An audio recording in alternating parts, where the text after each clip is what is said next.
ഒന്ന്. അന്യ അവതാര നികരേഷു അനിരീക്ഷിതം തേ. അന്യാവതാര നികരേഷു അനിരീക്ഷിതം തേ. ഭൂമ അതിരേകം അഭിവീക്ഷ്യ ഭൂമാതിരേകമഭിവീക്ഷ്യ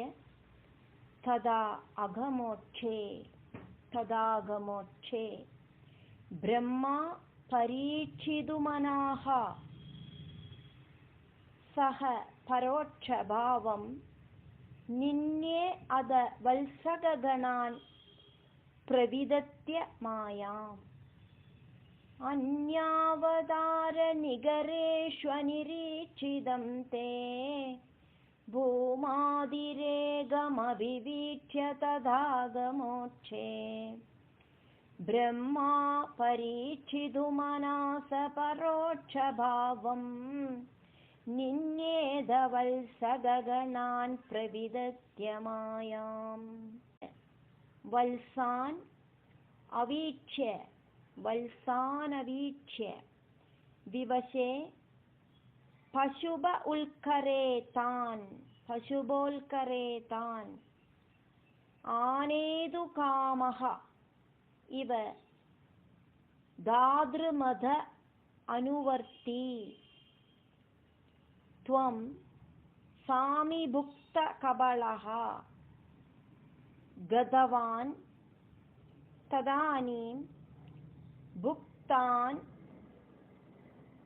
തിരോദിതഃ സരോജഭവഃ കുമാരാൻ. വത്സാനവീക്ഷ്യ വിവശേ പശുബോൽക്കരേതാൻ ആനേതു കാമ ഇവ ദാതൃമഥാനുവർത്തി. ത്വം സ്വാമി ഭുക്തകബളോ ഗതവാംസ്തദാനീം ഭുക്താം സ്ഥിരോദിത സരോജഭവഃ കുമാരാൻ.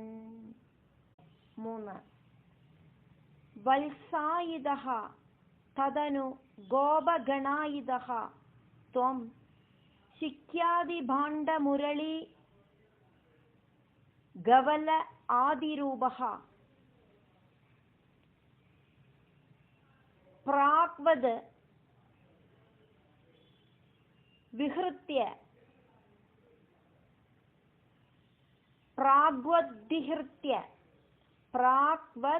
വിഹൃത്യ വിപിനേഷു ചിരായ സായം ത്വം മായയാ അദ ബഹുധാ വ്രജം ആയയാഥ.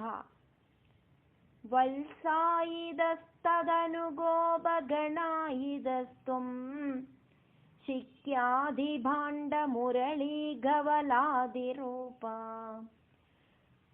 പ്രാഗ്വദ്വിഹൃത്യ വിപിനേഷു ചിരായ സായം ത്വം മായയാദ ബഹുധാ വ്രജമായയാഥ.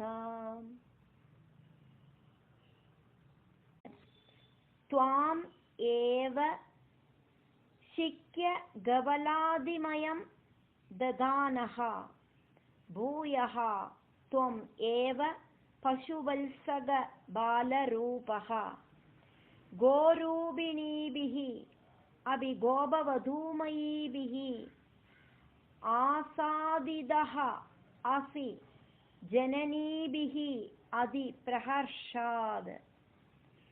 ത്വാമേവ ശിഖ്യ ഗവലാദിമയം ദദാനോ ഭൂയസ്ത്വമേവ പശുവത്സഗ ബാലരൂപ ഗോരൂപിണീഭിഃ അഭി ഗോപവധൂമയീഭിഃ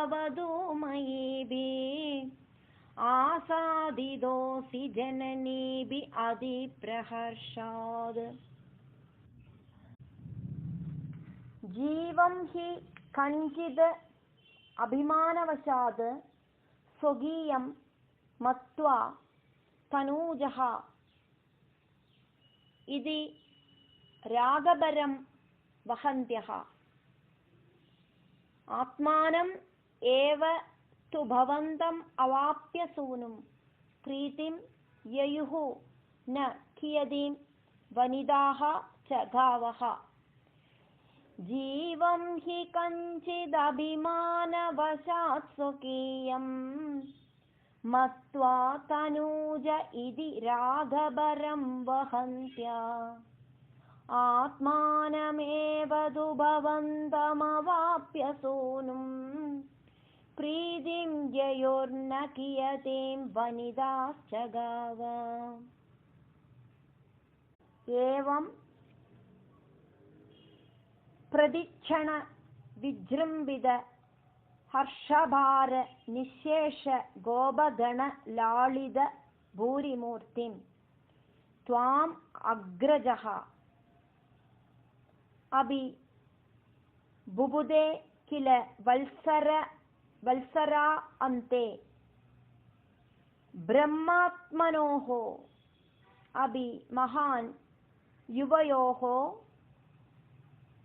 विशेषः।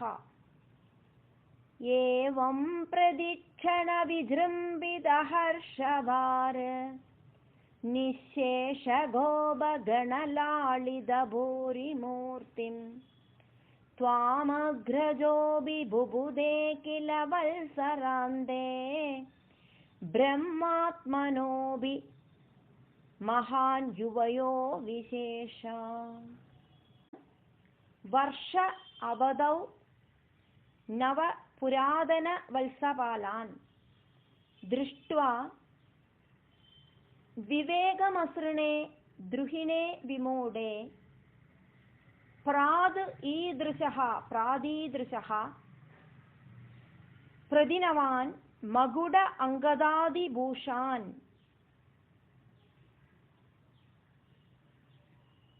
मकुडाङ्गदादिभूषान् चतुर्भुज युजः स जलां बुधा आभान्। वर्षावधौ नव पुरातन वत्सपालान् दृष्ट्वा विवेकमसृणे द्रुहिणे विमूढे प्रादीदृश प्रदिनवान् मकुडाङ्गदादि भूषांश्चतुर्भुजयुजः सजलाम्बुदाभान्। प्रत्येकम् एव कमलापरिलालित कमलापरिलालिताङ्गान् भोगीन्द्रभोगशयनान् नयनाभिरामान् लीला निमीलित दृशः सनकादियोगी व्यासेवितान् कमलभूः भवदः ददर्श। प्रत्येकमेव कमलापरिलालिताङ्गान् भोगीन्द्रभोगशयनान् नयनाभिरामान् लीला निमीलित दृशः सनकादियोगी व्यासेवितान् कमलभो भवदो ददर्श। नारायण आकृतिम् असंख्यतमां निरीक्ष्य नारायणाकृतिमसंख्यतमां निरीक्ष्य सर्वत्र सेवकम् अपि स्वम् अवेक्ष्य दाता सर्वत्र सेवकमपि स्वमवेक्ष्य दाता माया निमग्नहृदयः विमुमोह यावद् एकः बभूविद तदा कबलार्धपाणिः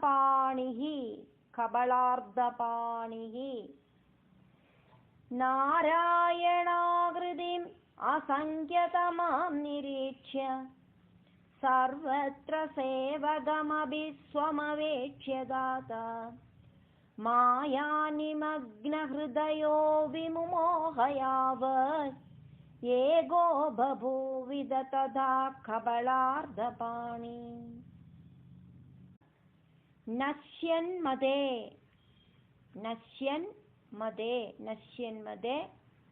तदनु विश्वपदिं मुहुः त्वां नत्वा च नूतवती दातरि धाम याते पोतैः समं प्रमुदितैः प्रविशन्निकेतं वादालयादिव विभो परिपाहि रोगात् नश्यन्वदे तदनु विश्वपदिं मुहुस्त्वां नत्वा जनूदवदि दातरिधामयाते